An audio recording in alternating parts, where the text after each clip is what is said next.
Hello, this is Harry, and this is my second progress report for my capstone project. So, I am a bit behind schedule because the implementation of character movement and the implementation of physics took a lot longer than I thought it would. I did lay down the traps around the map, but they don't have any functionalities yet, so I'm going to have to fix that. Creating enemies and boss I couldn't really do yet, but I believe that this shouldn't be too much task to do because I already have the physics and the character movement down. I can just implement that into the enemies and the boss and just let them move around as they want. The character enemy interaction, I think I'm just going to use a simple collision interaction where if character and the enemy collide, it either does damage to them or it does damage to the character. Player health and death also not too hard to implement. Placing item blocks, I have placed the item blocks, but I haven't implemented the items yet. I have to add the interaction to the item blocks in order to implement the items. And once I have all of that finished, which I plan on doing either by the end of next week, I will deploy the first progress to the hosting platform and see how it goes. Alright, so before we get into the demonstration, I would just like to show you the outline of the map. Here we have the character, there are some platforms that they can stand on, and also the item blocks. If you reach the very end, there's the portal. It's very similar with the boss stage. The difference is that there's no portal up here until the boss is actually killed. Now let's just start the program. It's going to take a couple of seconds. I'm not going to go over the register and the login because I've already went through that, but I do have to log in because it's not going to allow me to start the game if I haven't logged in yet. So when I click the login, I'm just going to log in with the pre-registered account, enter the password, log in, and when I click this real game, it's going to take me to the real game. And you can move around using your key, the left and right key, or A or D. Right now the camera is not following the character because it's on the very left boundary, but once I start moving towards the center, you can actually see the camera follows the character, and there is some acceleration and deceleration of the character's movement, so it doesn't just come to a stop immediately. When you press down on the spacebar, you do these long jumps. If you don't press down and just do a quick tap, it's just going to do a short jump like this. Now later, if I implement the item drop, once I collide with this block, it's going to drop the item. And once I reach the very end, it's going to take me to the next stage.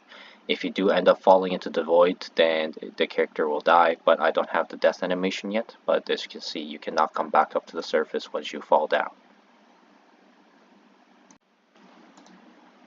Alright, so here we have the player movements code, and there's 3 different sections that is divided into. First is the movement settings, where it determines the very top speed that the player can reach, how fast you can reach that top speed, how fast you can come to a stop, how fast and high you can jump, and the gravity scale, basically just grounding the player onto the ground, how strong the gravity is basically. And the ground check setting determines if the character is in fact on the ground before they're allowed to jump. And the level boundaries is the thing that we saw before, where if the player reaches the very left end of the screen, the camera does not follow them in the center anymore, and it does not let them go beyond that point. So when the game is initialized, the player body is created, and that stores the player's position and the speed that they're going at. And also the gravity is initialized, so they won't just start floating around.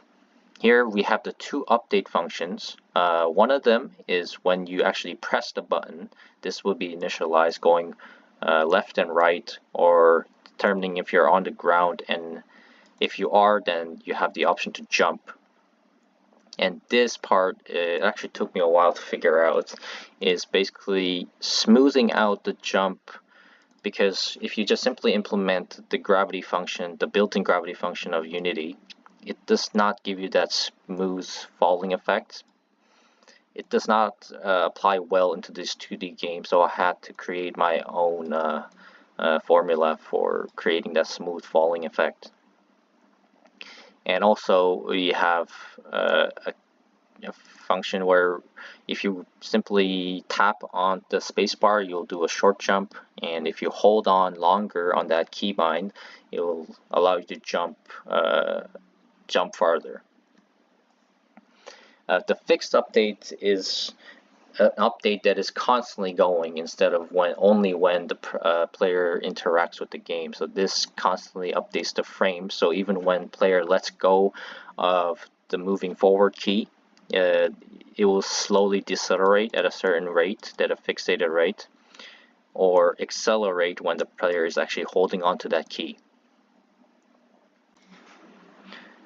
So this part is basically just updating the velocity of the character and storing it back into the character so it can determine how fast it should go or how fast it should slow down. This is the level boundary, and it's basically setting a clamp on the very left position and the very right position of the map, so it can't go any farther than that. Alright, so here we have the side-scrolling portion of the code, and this part gave me a lot of headache because it was causing so many different troubles. I have these variables created as serialized field because I want to use them inside of the Unity panel. Now, here we have the follow speed of the camera, which is basically how fast the camera follows the character, and that is set to the top speed of the character's movement. And this part is very important because it determines how far the player is supposed to move before the camera starts following, and that is the important key.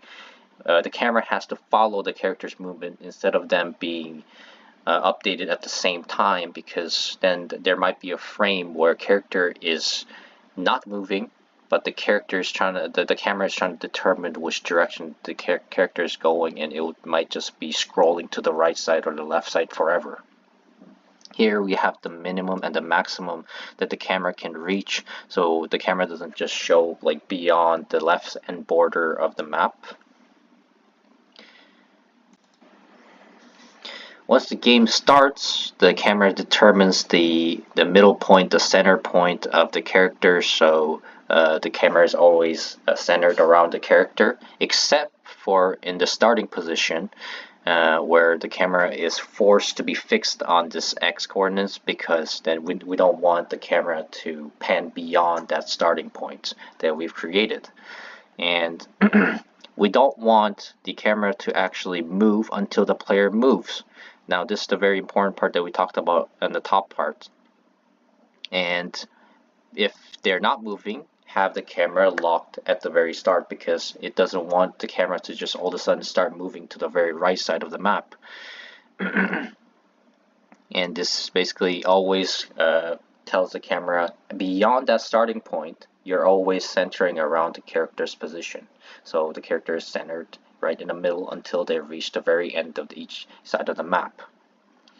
That is basically everything, and this is just a smooth movement motion, the same thing as I implemented in the player movement. So the camera is also moving smoothly instead of just coming to a rapid stop. It's following the character's movements and the acceleration and the deceleration of the character.